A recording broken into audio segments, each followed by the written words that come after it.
Welcome back to my channel. நான் உங்கள் Zakir Hussain carrier guidance குரு. +2 கான ரிசல்ட் மே 8 தமிழ்நாடு இன்ஜினியரிங் அட்மிஷன்ஸ்க்கான ரிஜிஸ்ட்ரேஷன் 7ஆம் தேதி ஓபன் ஆகும் சொல்லியிருக்காங்க. இப்போ நிறைய பேரண்ட்ஸ் அண்ட் ஸ்டூடெண்ட்ஸ்க்கு இருக்கிற பொதுவான இது என்னன்னா, சார் மே 8ஆம் தேதி +2 ரிசல்ட் வருது, இன்னும் சிபிஎஸ்இ ஐசிஎஸ்இ ரிசல்ட்லாம் வர வேண்டியது இருக்கு. தமிழ்நாடு இன்ஜினியரிங்கோட ரிஜிஸ்ட்ரேஷன் மே 7ஆம் தேதியே ஓபன் பண்றாங்க. மே 7ஆம் தேதி ஓபன் பண்றதுனால முதல்ல ரிஜிஸ்ட்ரேஷன் பண்றவங்களுக்கு முதல்ல சீட் கிடைக்குமா? என்னது, முதல்ல ரிஜிஸ்ட்ரேஷன் பண்றவங்களுக்கு தான் முதல் சீட் கிடைக்குமா?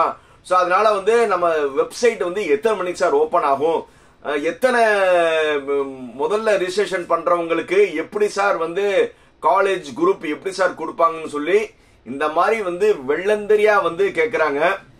அவங்களுக்கான பதில் நம்ம ஒரு கல்லூரியில டிஎன்இஏ அட்மிஷன் நோடல் ஆபீசரா இருந்திருக்கோம். டிஎன்இஏ அதாவது என்னது, தமிழ்நாடு இன்ஜினியரிங் அட்மிஷன் நோடல் ஆபீசர்னா தமிழ்நாடு இன்ஜினியரிங் அட்மிஷனுக்கும் போக அந்த காலேஜுக்கும் லிங்க் இருக்கிற மாதிரி ஒரு போஸ்ட் தான் நோடல் ஆபீசர். நம்ம அந்த நோடல் ஆபீசரா இருக்கிறதுனால உண்மையை, ஏன்னா மத்தவங்க யூடியூபர்ஸ் யாருமே ஒரு நோடல் ஆபீசரா இருந்திருப்பாங்க இல்லையான்னு தெரியல. நம்ம நோடல் ஆபீசரா இருந்தனால அட்மிஷன் ப்ராசஸ் எப்படி நடக்கும், எந்தெந்த மாதிரி இருக்கும் தெளிவா என்னால சொல்ல முடியும். அதுக்கு என்ன செய்யணும், இந்த வீடியோவை எண்டு வர ஸ்கிப் பண்ணாம பாருங்க. அதுக்கு முன்னாடி வீடியோ பிடிச்சிருந்துச்சுன்னா லைக், கமெண்ட், ஷேர், சப்ஸ்கிரைப். வாங்க வீடியோக்குள்ள போகலாம்.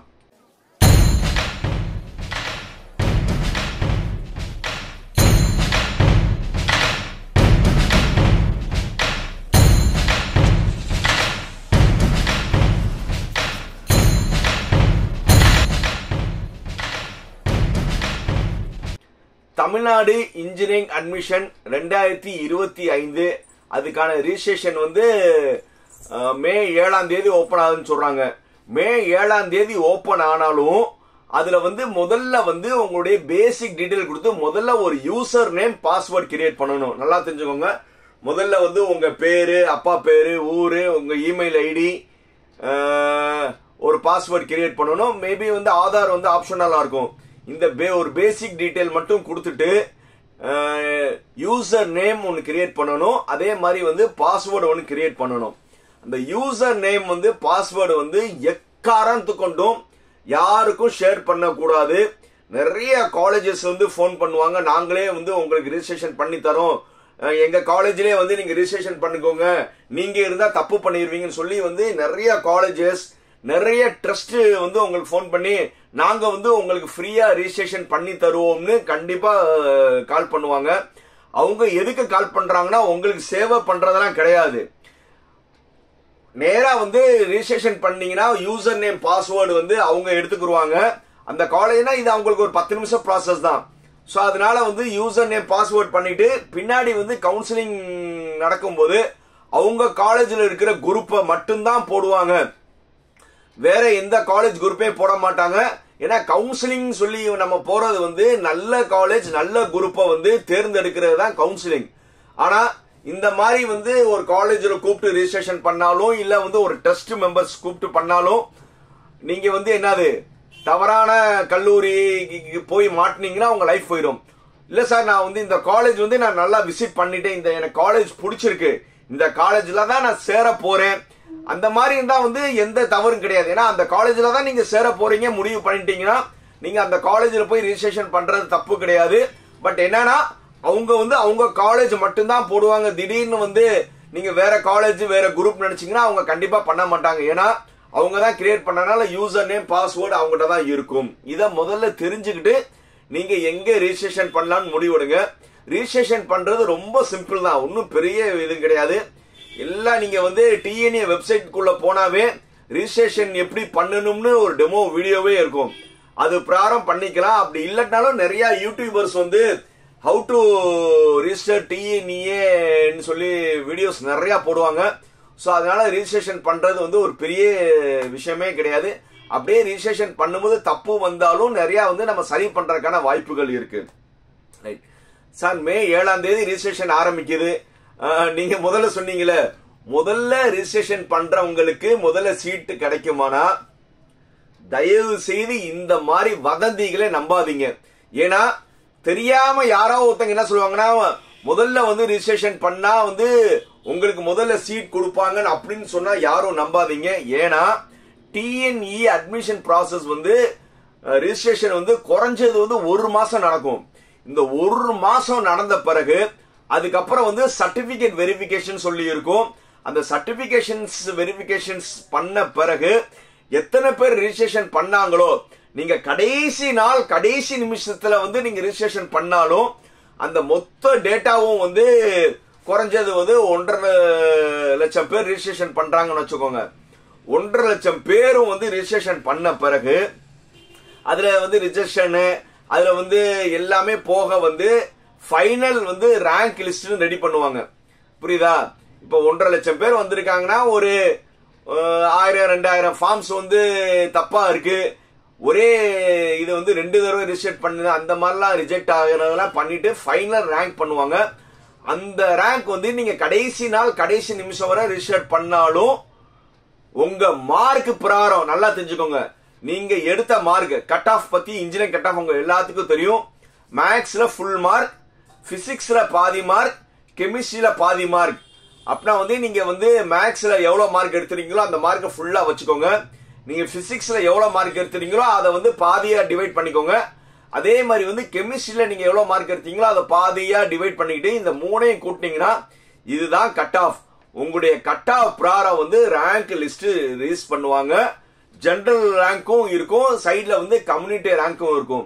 சோ அதனால வந்து யாருமே வந்து முதல்ல ரிஜிஸ்ட்ரேஷன் பண்ணா முதல்ல கொடுத்துருவாங்கன்னா கிடையாது. யாருக்கு முதல்ல சீட் கிடைக்கும்னா இந்த ரகசியத்தை மட்டும் சொல்லிடுவா, யார்ட்டையும் சொல்ல மாட்டீங்களே. 200க்கு 200 எடுத்தவங்களுக்கு தான் முதல்ல கவுன்சிலிங். எப்படியா இருக்கும்னா 200க்கு 200ல இருந்து 200 199.5 199 இப்படியே ரேங்க் கடைசி ரேங்க் வரை போடுவாங்க. யார் ஃபர்ஸ்ட் மார்க் எடுத்தாங்களோ அவங்களுக்கு தான் வந்து ஃபர்ஸ்ட் வந்து காலேஜ் சீட் ஆகும். யாருமே வந்து தவறுதலா முதல்ல ரிஜிஸ்ட்ரேஷன் பண்ணா வந்து சீட் கிடைக்கணும் தவறான கணிப்பு பண்ணாதீங்க. ரைட், ரிஜிஸ்ட்ரேஷன் நேரத்துல வந்து யாருமே வந்து அவசரப்பட்டு, ஏன்னா 1 மாசம் ரிஜிஸ்ட்ரேஷன் டைம் கொடுக்கறாங்க, அவசரப்பட்டு நீங்க வந்து முதல் நாள் 2வது நாள் 3வது நாள் பண்ண அவசியம் கிடையாது. ஒரு 4-5 நாள் ஆகட்டும். ஏன்னா அவங்க டிஎன்ஏ வெப்சைட்ல வந்து அப்பப்ப சின்ன சின்ன மாடிஃபிகேஷன் பண்ணுவாங்க. முதல்ல ரன் பண்ணுவாங்க, ஏதாவது மிஸ்டேக் தான் ஒரு சர்வரை க்ளோஸ் பண்ணிட்டு அவங்க சரி பண்ணுவாங்க. அதனால முதல் நாள்லாம் நீங்க பண்ணணும்னு அவசியம் கிடையாது. 4-5 நாள் ஆகட்டும். அது போக வந்து மெயினா வந்து உங்களுக்கு என்னென்ன வந்து அந்த அப்ளிகேஷன் அடிக்கும் போது தேவைப்படும்னா, மெயினா ஒரு வேலிட் இமெயில் ஐடி. நீங்க வந்து இமெயில் ஐடி வந்து ஒரு நல்ல ஒரு இமெயில் ஐடி பண்ணிக்கோங்க. இந்த இமெயில் ஐடியில தான் உங்களுக்கு எல்லா கம்யூனிகேஷன் வரும். அதே மாதிரி ஒரு மொபைல் நம்பர் வந்து வேலிட் மொபைல் நம்பர் வந்து நீங்க இது பண்ணிக்கோங்க. இது 2 முக்கியம். அதே மாதிரி வந்து பேர் வந்து உங்க 10th மார்க் ஷீட்ல எப்படி இருக்கோ அது பிரகாரம். பெரும்பாலும் ஸ்டேட் போர்ட்ல எல்லாம் என்ன இருக்கும்னா பேருக்கு பின்னாடி இனிஷியல் இருக்கும். அது பிரகாரம் கேபிட்டல் லெட்டர்ல வந்து நீங்க வந்து நேம ரிஜிஸ்டர் பண்ணுங்க. நிறைய பேர் வந்து நேம ரிஜிஸ்டர் பண்ணும்போது மொபைல் நம்பர் போடுறச்சு இனிஷியல் போடுறது இல்ல எப்பவும் போல வழக்க தோஷத்தை வந்து இனிஷியல் முன்னாடி போடுறது, ஸ்மால் லெட்டர்ல டைப் படிக்கிறது, அப்படிலாம் இல்லாம நேம் வந்து எப்பவுமே வந்து கேபிட்டல் லெட்டர்ல ரிஜிஸ்டர் பண்ணுங்க. இது நல்லா மறந்துடாதீங்க. ஏன்னா அதுக்கப்புறம் வந்து இதே டேட்டா தான் வந்து உங்களுக்கு வந்து ஃபியூச்சர்ல வந்து மார்க் ஷீட்டுக்கெல்லாம் யூஸ் ஆகும். ஸோ அதனால உங்களுடைய name as per 10th mark sheet பிரகாரம் ரிஜிஸ்டர் பண்ணுங்க. கேபிட்டல்ல தான் இருக்கும், அது பிரகாரம் பண்ணுங்க. ரைட், ரிஜிஸ்ட்ரேஷன் பண்ண பிறகு மறுபடியும் வந்து நீங்க என்ன செய்யணும்னா வேற என்னென்ன இது கேட்கும் நல்லா தெரிஞ்சுக்கோங்க. 500 ரூபாய் வந்து ரிஜிஸ்ட்ரேஷனுக்கு வந்து நார்மல் வந்து பிசி, ஓசி, எம்பிசி இவங்களுக்கு எல்லாமே வந்து பொதுவா வந்து 500 ரூபாய் இருக்கும். எஸ்சி எஸ்டி இவங்களுக்கு ஒரு 200 ரூபாய். அந்த ரிஜிஸ்ட்ரேஷன் பண்ண பிறகு அதுக்கப்புறம் வந்து நீங்க பேசிக் டீடைல்ஸ் வந்துலாம் கொடுக்குற மாதிரி இருக்கும். என்னன்னா உங்க பேரு, அது ஏற்கனவே நீங்க ரிஜிஸ்டர் பண்ணிட்டீங்க. அதுக்கப்புறம் உங்க அப்பா பேரு, நீங்க எந்த ஊரு, உங்க அட்ரஸ், உங்க கம்யூனிட்டி என்ன, பிசி எம்பிசி என்னன்னு போட்டுட்டு அதுல வந்து உட்பிரிவு ஜாதி என்ன, அந்த சர்டிபிகேட்டோட நம்பர் என்ன, நீங்க முதல் பட்டதாரியா இல்ல வந்து நீங்க எஸ்சி எஸ்டியா, போக வந்து நீங்க பிஎம்எஸ் ஸ்காலர்ஷிப் வாங்க போறீங்களா, போக வந்து நீங்க எந்த ஸ்கூல்ல படிச்சீங்க, நீங்க 6 to 12 வந்து கவர்மெண்ட் ஸ்கூல்ல படிச்சீங்களா, இது ரொம்ப முக்கியமானது. ஏன்னா 6 to 12 வரை நீங்க கவர்மெண்ட் ஸ்கூல்ல படிச்சீங்கன்னா உங்களுக்கு வந்து 2 கவுன்சிலிங் இருக்கும். ஒரே கவுன்சிலிங்ல 2 லிங்க் இருக்கும். நீங்க 7.5 கோட்டாலையும் வந்து நீங்க ரிஜிஸ்டர் பண்ணிக்கலாம், இல்ல ஜெனரல்லையும் பண்ணிக்கலாம். அது என்னன்னா நீங்க 6 to 12 வந்து நீங்க கவர்மெண்ட் ஸ்கூல்ல படிச்சிருந்தீங்கன்னா அந்த கவர்மெண்ட் ஸ்கூல் 6 to 12 பண்ணிட்டு 6, 7, 8, 9, 10, 11, 12 நீங்க கவர்மெண்ட் ஸ்கூல்ல பண்ணீங்கன்னா எஸ்ன்னு சொல்லி டிக் பண்ணிட்டு அந்த ரிஜிஸ்ட்ரேஷன் பண்ணும்போது உங்க ஸ்கூல் பேரு, உங்க ஸ்கூல் வந்து எந்த தாலுகால இருக்கு, அதாவது எஜுகேஷனுக்குன்னு ஒரு சில டிஸ்ட்ரிக்ட் இருக்கும், அதுக்கான இது வந்து பக்கத்திலேயே இருக்கும்னா ஒரு ஸ்கூல் போட்டு நீங்க தேட முடிஞ்சா நிறைய ஸ்கூல்ஸ் வந்து ஸ்கூல் நேம் ஃபுல்லா இருக்கும், இல்ல ஷார்ட்டா போட்டிருப்பாங்க, ஹையர் செகண்ட் அந்த மாதிரி இருக்கும். அந்த மாதிரி டவுட் இருந்துச்சுன்னா பக்கத்திலே வந்து ஸ்கூலோட டீடைல் இருக்கும், அதை செக் பண்ணிட்டு நீங்க இது பண்ணிக்கலாம். அது போக வந்து உங்களோட எமிஸ் நம்பர் கண்டிப்பா வந்து என்ட்ரி பண்ற மாதிரி இருக்கும். ஏன்னா இப்போ வந்து பெரும்பாலும் வந்து நீங்க உங்களுடைய +2 உடைய register number, roll number and EMIS number மட்டும் நீங்க போட்டீங்கன்னா ஆட்டோமேட்டிக்காவே டிஎன்இ வெப்சைட் வந்து என்ன செய்யும்னா பள்ளி கல்வியில இருந்து உங்களுடைய மார்க்கை வந்து அதை ஆட்டோமேட்டிக்கா வந்து என்ன செஞ்சுக்கிறோம், ஃபில் பண்ணிக்கிறோம். ஸோ அதனால வந்து நீங்க கண்டிப்பா வந்து எமிஸ் நம்பர் என்னன்னா ஒண்ணும் இல்ல, உங்களுடைய +2 மார்க் ஷீட்லயே இருக்கும். ரைட். அதுக்கப்புறம் வந்து உடனே வந்து நீங்க வந்து சர்டிபிகேட்ஸ் வந்து அப்லோட் பண்ணணும்னு அவசியம் கிடையாது. நல்லா தெரிஞ்சுக்கோங்க. அதாவது சர்டிபிகேட் அப்லோட் பண்ண பிறகு ஃப்ரீஸ்னு ஒரு பட்டன் இருக்கும். ஃப்ரீஸ் நீங்க பண்ணணும்னு அவசியம் கிடையாது. நீங்க எது தப்பு பண்ணாலும் நீங்க மாத்திக்கலாம். அதனால வந்து ரிஜிஸ்ட்ரேஷன் பண்ணி ஃப்ரீஸ் பண்ண தேவையில்லை. கடைசியா அதே ஃப்ரீஸ் ஆயிடும், இல்லைன்னா 2 நாளைக்கு முன்னாடியே வந்து நம்ம ஃப்ரீஸ் பண்ணிக்கலாம். ஸோ அதனால வந்து என்னென்ன சர்டிபிகேட் வந்து அப்லோட் பண்ற மாதிரி இருக்கும் நல்லா நோட் பண்ணிக்கோங்க. உங்களுடைய 10th சர்டிபிகேட், +1 சர்டிபிகேட் வந்து ஆப்ஷனல் தான். அப்புறம் வந்து உங்களுடைய +2 மார்க்.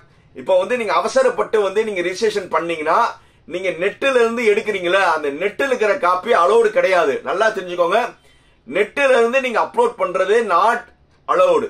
அதுக்கு வந்து நீங்க வந்து ஒரு 4-5 நாள்ல வந்து ஸ்கூல்லயே வந்து உங்களுக்கு டிசியோட ஒரு மார்க் ஷீட் வந்து HM அட்டஸ்டடோட கொடுப்பாங்க.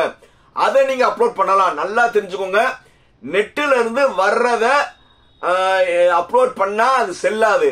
என்ன செய்யணும்னா உங்க டிசி கொடுக்கும் போது உங்க ஸ்கூல்லயே வந்து என்ன செய்வாங்கன்னா ஒரு பிரிண்ட் அவுட் எடுத்து ஹெட்மாஸ்டரோட பிரின்சிபாலோட அட்டஸ்டேஷன் பண்ணி கொடுப்பாங்க.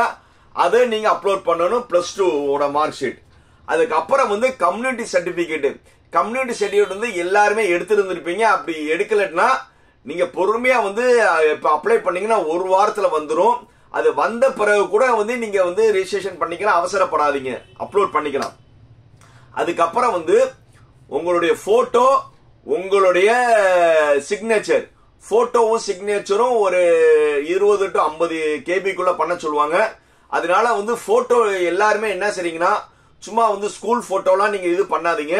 புதுசா ஒரு போட்டோ எடுங்க. இது வந்து உங்களுக்கு 4 வருஷத்துக்கு யூஸ் ஆகும். நல்ல ஒரு ஸ்டுடியோல வந்து போட்டோ எடுங்க.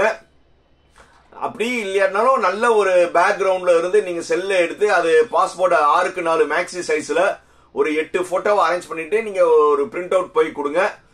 இல்லையா மேக்சிமம் வந்து நீங்க சாஃப்ட் காப்பி தான் அப்லோட் பண்ற மாதிரி இருக்கும். ஸோ சாஃப்ட் காப்பியை வந்து நீங்க அப்லோட் பண்ணிட்டு 50 KB வந்து நீங்க என்ன செஞ்சுங்க, குறைச்சிக்கோங்க. 50 KB குறைக்கிறதுக்கு நீங்க வந்து ஆன்லைன்ல வந்து கம்ப்ரஸ் போட்டோ அண்டர் 50 KB போட்டா அதே ஆன்லைன்லயே உங்களுக்கு கம்ப்ரஸ் பண்ணி கொடுத்துரும். அதே மாதிரி சிக்னேச்சர், இது ரெண்டுமே வந்து நீங்க என்ன செய்யணும்னா வந்து 50 KB இருக்கும். 20 to 50 KB கேட்பாங்க. மிச்சம் இருக்கலாம் வந்து 1 GB வரை நீங்க என்ன செய்யலாம், 1 MB வரை நீங்க சர்டிபிகேட் பண்ணலாம். அது வந்து PDF ஆவும் பண்ணலாம், JPEG ஆவும் பண்ணலாம்.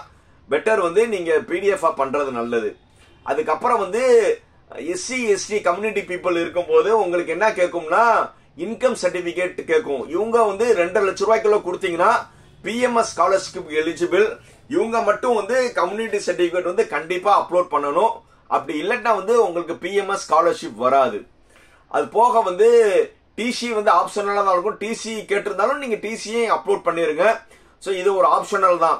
ஸோ அதனால வந்து நீங்க ரிஜிஸ்ட்ரேஷன் வந்து நீங்க தப்பு பண்ணாலும் ரிஜிஸ்ட்ரேஷன் வந்து கடைசி நாள் வரை நீங்க நல்லா பார்த்துட்டு ஃப்ரீஸ் பண்ணலாம். ஃப்ரீஸ் பண்ணலன்னா அது ஆட்டோமேட்டிக்கா ஃப்ரீஸ் ஆயிரும். அப்படியே வந்து நீங்க ரிஜிஸ்ட்ரேஷன் ஃப்ரீஸ் பண்ணிட்டீங்க சார், நான் வந்து அவசரப்பட்டு வந்து லாக் பண்ணிட்டீங்கனாலும் நீங்க பயப்படணும் அவசியம் கிடையாது. நீங்க ரிஜிஸ்ட்ரேஷன் பண்ணும் போது டிஎஃப்சி சென்டர்னு கேட்கும். நியர் அபவுட் டிஎஃப்சி சென்டர்னா தமிழ்நாடு இன்ஜினியரிங் ஃபெசிலிட்டி சென்டர். அதாவது நீங்க எந்த ஒரு தப்பு பண்ணாலும் அங்கே ஒரு லெட்டர் எழுதி உங்க ஆதாரோட பண்ணீங்கன்னா அங்க அந்த லாக்கை ஓபன் பண்ணி விட்டுருவாங்க. போக வந்து இந்த காலேஜ் ட்ரஸ்ட்ல போய் நீங்க ரிஜிஸ்ட்ரேஷன் பண்ணணும்னு சொல்றீங்களே, நீங்க இந்த டிஎஃப்சி சென்டர்ல போய் ரிஜிஸ்ட்ரேஷன் பண்ணிக்கலாம். அங்கே ஃப்ரீ தான். நல்லா தெரியுங்க, டிஎஃப்சி சென்டர்ல போய் நீங்க ரிஜிஸ்ட்ரேஷன் பண்ணீங்கன்னா ஃபுல்லா ஃப்ரீ தான். இருக்கிற சர்டிபிகேட்ஸ்லாம் நீங்க கொண்டு போய் டிஎஃப்சி சென்டர்ல ரிஜிஸ்டர் பண்றது ரொம்ப நல்லது. ரிஜிஸ்ட்ரேஷன் பத்தி தெரியாதவங்களுக்கு நீங்க ஒரு ப்ரௌசிங் சென்டர்ல போய் நீங்க ரிஜிஸ்ட்ரேஷன் பண்ணீங்கன்னா அந்த ப்ரௌசிங் சென்டர்காரவங்க உங்க டேட்டா எடுத்துட்டு வேற டெஸ்ட்டுக்கோ காலேஜுக்கோ வந்து பரிமாறதுக்கான வாய்ப்புகள் அதிகமா இருக்கு. ஸோ அதனால டிஎஃப்சி சென்டர்ல போய் ரிஜிஸ்ட்ரேஷன் பண்ணுங்க. டிஎஃப்சி சென்டர் நீங்க ரிஜிஸ்ட்ரேஷன் பண்ணும்போது டிஎஃப்சி சென்டருக்கு இருக்கும். ஒவ்வொரு ஊர்லயும் ஒரு டிஎஃப்சி சென்டர் இருக்கும். இப்ப மதுரைன்னு எடுத்தா ஒரு 3 இடத்துல இருக்கும். விருதுநகர், சிவகாசி, எந்த ஊர்லயும் நீங்க பண்ணாலும் டிஎஃப்சி சென்டர் இருக்கும்.